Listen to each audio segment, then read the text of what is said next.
അഫ്ഗാനിസ്ഥാനിലെ പുതിയ വിശേഷങ്ങൾ പറയാമെന്ന് പറഞ്ഞിരുന്നു, എന്തായിരുന്നു?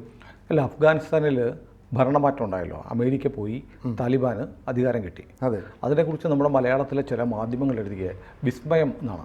അഫ്ഗാനിസ്ഥാനിൽ വിസ്മയം, താലിബാൻ അധികാരത്തിൽ വരുന്നു, ഇനിയിപ്പോൾ ലോകത്തിലെ ഏറ്റവും മികച്ച ഭരണകൂടം അവിടെ വരാൻ പോകുന്നു എന്നൊക്കെ വാഴ്ത്തിയ ചാനലുകളും മാധ്യമങ്ങളും കേരളത്തിലുണ്ട്. അപ്പോൾ അഫ്ഗാനിസ്ഥാൻ വിസ്മയത്തിൻ്റെ പുതിയൊരു എപ്പിസോഡ് ഇപ്പോൾ വന്നിട്ടുണ്ട്. അഫ്ഗാനിസ്ഥാനിൽ ഇന്നലെ അഫ്ഗാനിസ്ഥാനിലെ താലിബാൻ സർക്കാർ ഒരു പുതിയ ഉത്തരവിറക്കിയിരിക്കുകയാണ്. ഉത്തരവിൽ ആണുങ്ങൾക്കും പെണ്ണുങ്ങൾക്കും ചില നടപടിക്രമങ്ങൾ, ചില ചിട്ടകൾ പാലിക്കണമെന്ന് പറയുന്നു. ആദ്യം സ്ത്രീകൾക്ക് വേണ്ടിയിട്ടുള്ള, സ്ത്രീകളുടെ ക്ഷേമത്തിന് വേണ്ടി താലിബാൻ സർക്കാർ പുറപ്പെടുവിച്ചിരിക്കുന്ന തിട്ടൂരത്തിലെ അല്ലെങ്കിൽ ഫത്വയിലെ ഉത്തരവിലെ ചില കാര്യങ്ങൾ പറയാം. ഒന്ന്, പൊതുവിടങ്ങളിൽ, അത് റോഡ് മാത്രമല്ല, വഴി മൈതാന സ്ഥലങ്ങളൊന്നുമല്ല, സാമൂഹ്യ മാധ്യമങ്ങൾ ഉൾപ്പെടെ ശബ്ദമുയർത്തരുത്. സ്ത്രീ സ്വാതന്ത്ര്യത്തിൻ്റെ ഏറ്റവും പ്രധാനപ്പെട്ട ഒരു ഘടകമാണല്ലോ സ്ത്രീകൾ. പൊതുവിടങ്ങളിൽ, സോഷ്യൽ മീഡിയയിൽ ഉൾപ്പെടെയുള്ള സാമൂഹ്യ മാധ്യമങ്ങളിൽ ഇനി സ്ത്രീകൾ ശബ്ദിക്കാൻ പാടില്ല. നല്ലതല്ലേ? വിസ്മയമാണല്ലോ. സ്ത്രീകൾക്ക് എത്ര വലിയ അനുഭാവപൂർവമായ നിലപാടാണ് സ്ത്രീകളുടെ സ്വാതന്ത്ര്യം സംരക്ഷിക്കാൻ വേണ്ടിയിട്ട്. കാരണം ശബ്ദമുയർത്തുക എന്ന് പറഞ്ഞാൽ, ശബ്ദം ഉയർത്തുക എന്ന് പറഞ്ഞാൽ അധ്വാനമുള്ള പണിയാണ്. തൊണ്ടയൊക്കെ ചീത്തയാവും. നമ്മളൊക്കെ ഈ സംസാരം കഴിയുമ്പോൾ തൊണ്ടവേദന എടുക്കുമെന്ന് പറയുന്ന പോലെ പെണ്ണുങ്ങളുടെ തൊണ്ടയൊക്കെ മൃദുലമായിരിക്കേണ്ടതാണ്.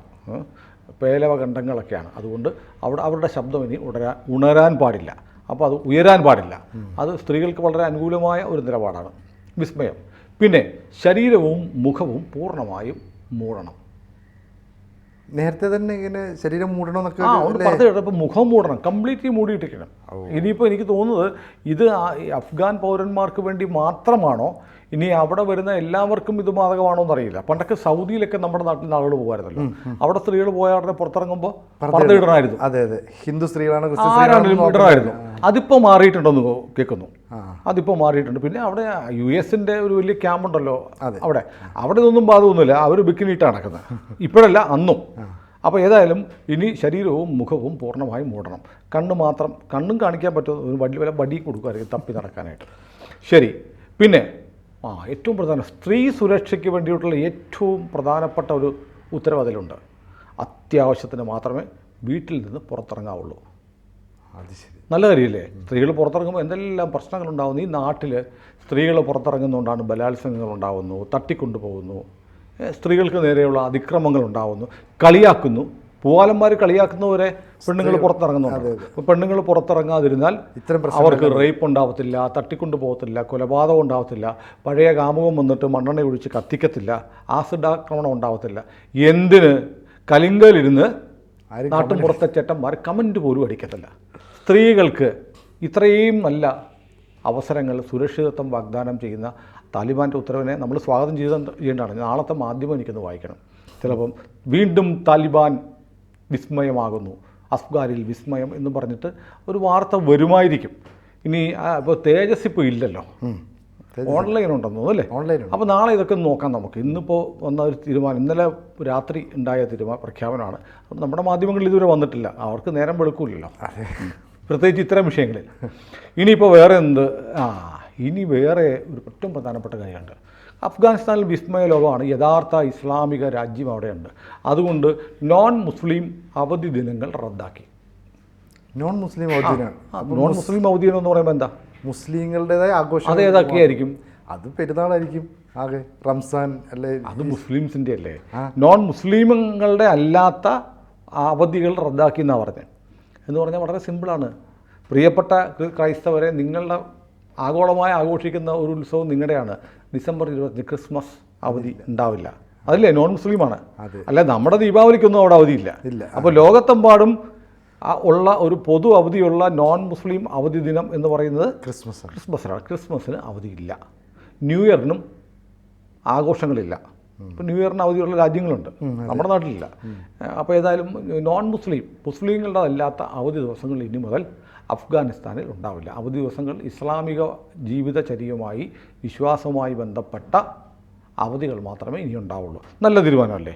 കാരണം സമ്പൂർണ്ണ ഇസ്ലാം വൽക്കരിക്കപ്പെട്ട ഒരു രാജ്യത്ത് മറ്റു മതങ്ങളും മറ്റു മതങ്ങളുടെ വിശ്വാസങ്ങളും അവരുടെ ആചാരങ്ങളും ഒക്കെ ഹറാമായിരിക്കെ കാഫറുകളുടെ ആഘോഷങ്ങൾക്ക് എന്തിനാ അവധി കൊടുക്കുന്നത്?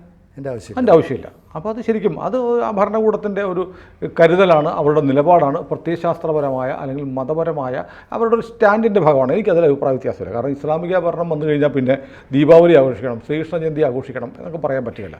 അപ്പോൾ ഇന്ത്യയിൽ ഈ താലിബാനോ അല്ലെങ്കിൽ ഇസ്ലാമിക ഭരണം വന്നാലും നമ്മുടെ ഓണം ഉണ്ടാവത്തില്ല, ദീപാവലി ഉണ്ടാവത്തില്ല, വിഷു ഉണ്ടാവത്തില്ല, അല്ലേ? അതെ, ക്രിസ്മസും രാമജയന്തി ഉണ്ടാവത്തില്ല, ക്രിസ്മസും ഉണ്ടാവത്തില്ല.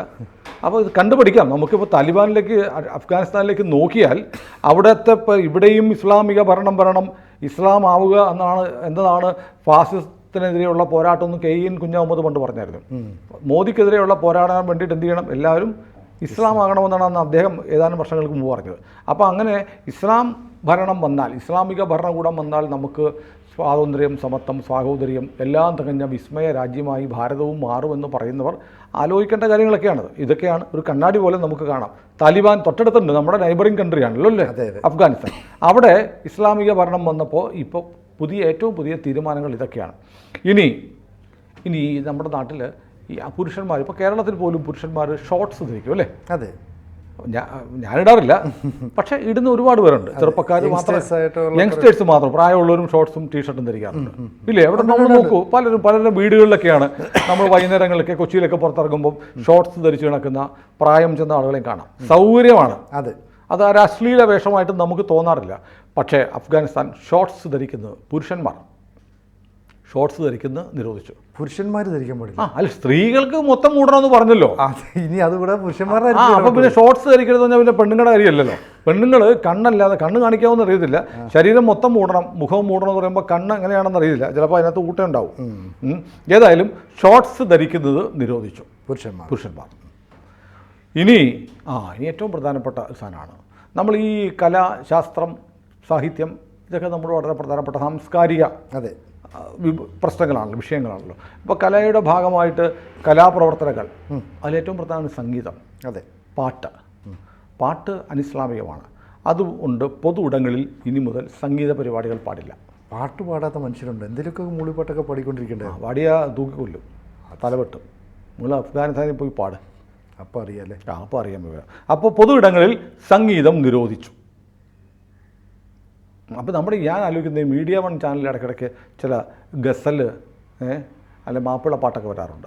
അത് നിരോധിക്കുമോ? അതിപ്പോൾ ഇവർ നിരോധിക്കണ്ടേ? താലിബാൻ വിസ്മയമാണെങ്കിൽ, വിസ്മയം എന്ന് പറയുന്ന ചാനലും മാധ്യമങ്ങളും ഒക്കെ ആണെങ്കിൽ അപ്പോൾ അത് പാലിക്കണ്ടേ?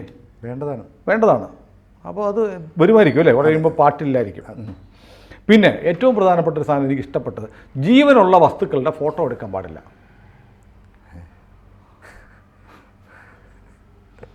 എന്നുവെച്ചാൽ ആരെയും ഫോട്ടോ എടുക്കരുതെന്ന് നേരിട്ട് പറയുക. ജീവനുള്ള പട്ടിയുടെയും പൂച്ചയുടെ ഒന്നും എടുക്കാൻ പാടില്ല. അങ്ങനെ ജീവനുള്ള വസ്തുക്കൾ എന്ന് പറഞ്ഞാൽ എല്ലാം ഉണ്ടാവില്ലേ? അപ്പോൾ ഈ ചെടികളുടെ എടുക്കാൻ പാടില്ല, കാരണം സസ്യങ്ങൾക്ക് ജീവനുണ്ട്. അവിടെ പാകിസ്ഥാനിൽ അഫ്ഗാനിസ്ഥാനിൽ ആ വിവരം എത്തിയിട്ടുണ്ടാവില്ല, കാരണം ഭൂമി ഇപ്പോഴും പരന്നതാണ്, മഴ പെയ്യിക്കുന്നത് അള്ളാഹുവാണ്. അപ്പോൾ അതുകൊണ്ട് ജീവനുള്ള വസ്തുക്കളുടെ ഫോട്ടോ എടുക്കരുത്. ഇത്രയും കാര്യങ്ങൾ ആണ് അഫ്ഗാനിസ്ഥാനിലെ പുതിയ താലിബാൻ ഭരണകൂടത്തിൻ്റെ പ്രഖ്യാപനം. അപ്പോൾ ഞാനിങ്ങനെ ആലോചിക്കുകയാണേ, നമ്മൾ ഈ കേരളത്തിൽ നിന്നിട്ട് ഈ ഇസ്ലാമിക രാജ്യങ്ങൾ, 2 തരം രാജ്യങ്ങളുണ്ട്. ഒന്ന് നമ്മൾ UAE.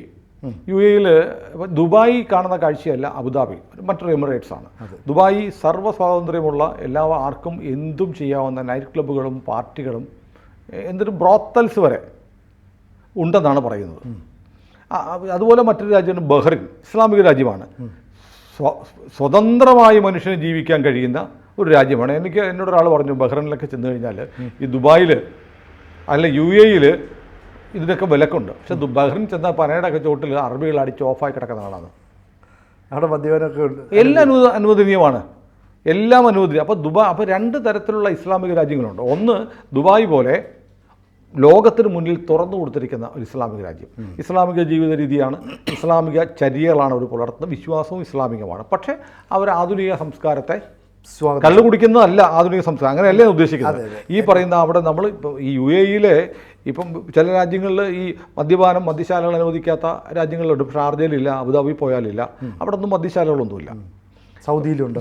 സൗദി വേറെ രാജ്യമാണല്ലോ, സൗദി അറേബ്യ വേറെ രാജ്യമാണല്ലോ. അപ്പോൾ സൗദിയിൽ പോലും ഇത്തരം വിലക്കുകൾ ഉണ്ടായിരുന്നൊക്കെ പതുക്കെ സിനിമാശാലകൾ ഉണ്ടായിരുന്നില്ല, സ്ത്രീകൾക്ക് പർദ്ദ ഇടണമായിരുന്നു, അതിലിളവ് വന്നിരിക്കുന്നു, സ്ത്രീകൾക്ക് ഡ്രൈവിംഗ് ലൈസൻസ് കൊടുക്കുന്നു, വണ്ടി ഓടിക്കാനുള്ള അവകാശം വന്നു. അങ്ങനെ ലോകത്ത് പല ഇസ്ലാമിക രാജ്യങ്ങളും അവരുടെ വാതിലുകൾ ഇരുമ്പ് ചട്ടക്കൂട് മാറ്റിയിട്ട് മതത്തിൻ്റെ ഒരു മൂടുപടം മാറ്റി സ്വാതന്ത്ര്യത്തിലേക്ക് വരിക. നമ്മൾ അടുത്തിടയ്ക്ക് ചർച്ച ചെയ്തില്ലേ ദുബായ് രാജകുമാരിയുടെ കാര്യം. അതെ, ആ ദുബായ് രാജകുമാരിയുടെ ചിത്രം നോക്കുമ്പോൾ ഒരു യൂറോപ്യൻ പെൺകുട്ടി നിൽക്കുന്ന പോലെയാണ് അവർ നിൽക്കുന്നത്. അവരുടെ ഒന്നും വേഷത്തിലും ഭാവത്തിലും പെരുമാറ്റത്തിലും ഒന്നും ഈ ഇസ്ലാമികമെന്ന് പറഞ്ഞ് ഇവിടെ അടിച്ചേൽപ്പിക്കുന്ന, അഫ്ഗാനിസ്ഥാനിൽ അടിച്ചേൽപ്പിക്കുന്നതും ഇന്ത്യയിൽ അത് പ്രാവർത്തികമാക്കാൻ ശ്രമിക്കുന്നതുമായ കാര്യങ്ങൾ ഇസ്ലാമിൻ്റെ കളിത്തൊട്ടിലെന്ന് പറയുന്ന സൗദി അറേബ്യയിൽ മാറുന്നുണ്ട്, ഗൾഫ് രാജ്യങ്ങളിൽ പൊതുവേ മാറുന്നുണ്ട്. അപ്പോൾ അവർ ഉപേക്ഷിക്കുന്ന കാര്യങ്ങൾ എടുത്തണിയുകയാണ് ഇപ്പോൾ കേരളം, ഇന്ത്യ. അതിനുവേണ്ടി നമ്മൾ ഹിജാബ് ധരിക്കാനുള്ളത് എൻ്റെ അവകാശമാണെന്ന് പറയുമ്പോൾ ദുബായിലെ രാജകുമാരി ഇതൊന്നുമില്ലാതെ നടക്കുന്നു, ജീൻസും അല്ലെ ഷോർട്ട്സും ടീഷർട്ടും ഇട്ട് നടക്കുന്നു. അപ്പോൾ നമ്മൾ ഉടനെ പറയുന്നത് അതല്ല ഇസ്ലാം.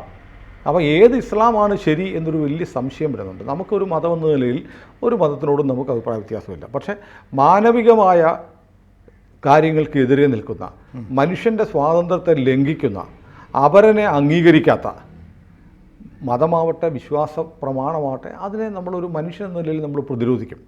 അതുകൊണ്ടാണ് മനുഷ്യത്വ വിരുദ്ധമായ ചില കാര്യങ്ങൾ ഈ മതത്തിൻ്റെ പേരിൽ പറയുമ്പോഴാണ് നമ്മൾ അതിനോട് അഭിപ്രായ വ്യത്യാസം പറയുന്നത്. അതല്ലാതെ നമുക്കൊരു മതത്തോടുള്ള വിരോധമൊന്നും പറയാൻ പാടില്ല. ഇപ്പോൾ താലിബാനെക്കുറിച്ച് നമ്മളെന്താ ചർച്ച ചെയ്യുന്നത്? കാരണം താലിബാനിലൊരു കമ്മ്യൂണിസ്റ്റ് സർക്കാരായിരുന്നു ഉണ്ടായിരുന്നത് അഫ്ഗാനിസ്ഥാനിൽ. അതിനു മുമ്പ് അഫ്ഗാനിസ്ഥാനേക്കാൾ എളുപ്പം താലിബാൻ എന്ന് പറയുന്നതാണ്. അഫ്ഗാനിസ്ഥാനിൽ കമ്മ്യൂണിസ്റ്റ് സർക്കാരുണ്ടായിരുന്നു.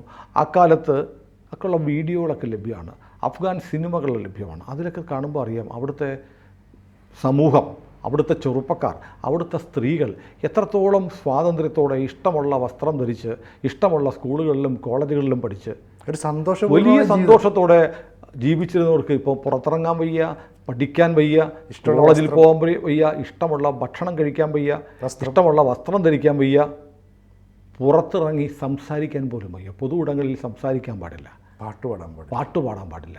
ഇങ്ങനെയൊക്കെയുള്ള ഒരു ജീവിതമാണ് അവർക്ക് കിട്ടിയിരിക്കുന്നത്. എന്നിട്ട് അതാണ് വിസ്മയം, അതാണ് മാനവികത, അതാണ് സമാധാനം എന്ന് പറയുന്ന ആളുകളോട് സഹതപിക്കാനേ നമുക്ക് കഴിയൂ. അതൊന്നും ഒരു മതത്തിനെതിരായ നിലപാടല്ല. കാരണം മതം അനുശാസിക്കുന്ന അതാണെങ്കിൽ ഇത് നമ്മൾ ദുബായി കാണുന്നില്ല, ഇത് നമ്മൾ ബഹ്റൈനിൽ കാണുന്നില്ല. അപ്പോൾ ഏത് മതമാണ്, നിങ്ങളുടെ ഏത് വിശ്വാസ പ്രമാണമാണ് ശരി, ഏത് ഇസ്ലാമാണ് ശരി എന്നുള്ള സംശയം തോന്നുന്നു. താലിബാനാണോ ഇസ്ലാം അതോ ദുബായ് ആണോ ഇസ്ലാം? അറിയില്ല. ഈ ചോദ്യം നമ്മൾ ചോദിച്ചുകൊണ്ടിരിക്കും. അതൊരു മതത്തിനെതിരായ ചോദ്യമല്ല. ഇതിന് ഒരേ വിശ്വാസധാരയിൽ പല ലോകരാജ്യങ്ങളും പല നിലപാടുകളെടുക്കുന്നു. അപ്പോൾ ഏതാണ് ശരിയായ ഇസ്ലാം? ഇതിനെ താലിബാനിൽ ഇപ്പോൾ കാണിക്കുന്ന മനുഷ്യാവകാശങ്ങളെയൊക്കെ ലംഘിച്ച്, സ്ത്രീകളുടെ എല്ലാ അവകാശങ്ങളും ലംഘിച്ച്, ഇപ്പോൾ ഞാൻ പെട്ടെന്ന് ഓർക്കുന്ന ഇറാനിൽ ആ കൊല്ലപ്പെട്ട പെൺകുട്ടി ഉണ്ടല്ലോ, മക്സ അമീനി.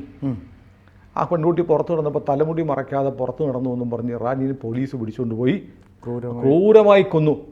അതിൻ്റെ പേരിൽ വലിയ കലാപങ്ങൾ, വലിയ പ്രക്ഷോഭങ്ങൾ ഇറാനിൽ നടന്നു. പെൺകുട്ടികളൊക്കെ പുറത്തിറങ്ങി പർദ്ദയൊക്കെ വലിച്ചു കയറി സമരമൊക്കെ നടത്തി. പക്ഷേ അതിനെ അതിനിഷ്ഠൂരമായി അടിച്ചമർത്തി.